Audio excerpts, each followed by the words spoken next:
सर्दियों की वह सुबह थी जब सूरज की पहली किरणें आकाश में बिखरी हुई थीं।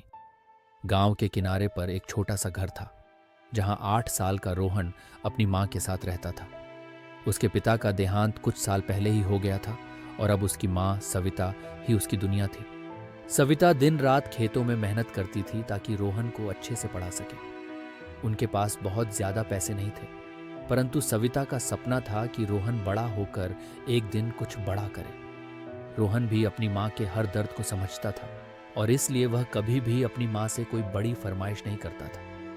एक दिन स्कूल में एक प्रतियोगिता की घोषणा हुई जिसमें बच्चों से नए कपड़ों में आने को कहा गया। रोहन के पास नए कपड़े नहीं थे। वह जानता था कि उसकी माँ पहले ही बहुत संघर्ष कर रही थी, तो उसने माँ से कुछ भी नहीं कहा।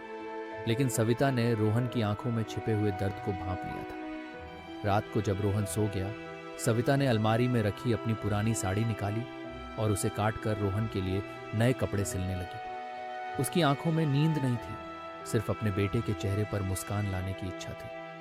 उसने पूरी रात मेहनत की और आखिरकार एक सुंदर सा कुर्ता बना दिया। अगले दिन जब रोहन ने वह कुर्ता पहना, उसकी आंखों में चमक थी। वह खुश था, लेकिन उसके दिल में एक सवाल था, माँ, ये कपड़े कहाँ से आए?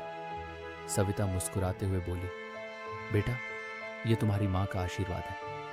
रोहन ने माँ को कसकर गले लगाया। वह समझ चुका था कि ये कपड़े किसी दुकान से नहीं आए थे, बल्कि उसकी माँ की ममता से बने थे। प्रतियोगिता वाले दिन जब रोहन स्कूल गया, उसके दोस्त उसकी तारीफ कर रहे थे, लेकिन रोहन के लिए उन कपड़ों की सबसे बड़ी कीमत वह प्यार था जो उसकी माँ ने उन कपड़ों में पिरोया था।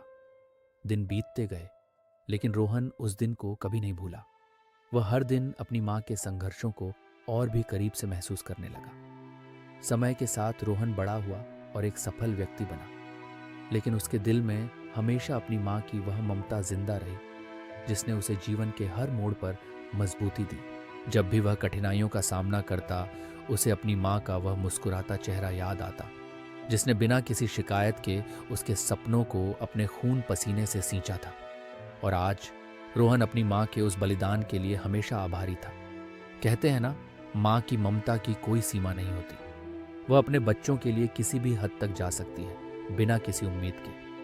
सविता ने भी यह साबित कर दिया कि सच्चे प्यार की सबसे बड़ी पहचान त्याग में होती है, और वही त्याग एक बच्चे की सबसे बड़ी ताकत बन जाता है।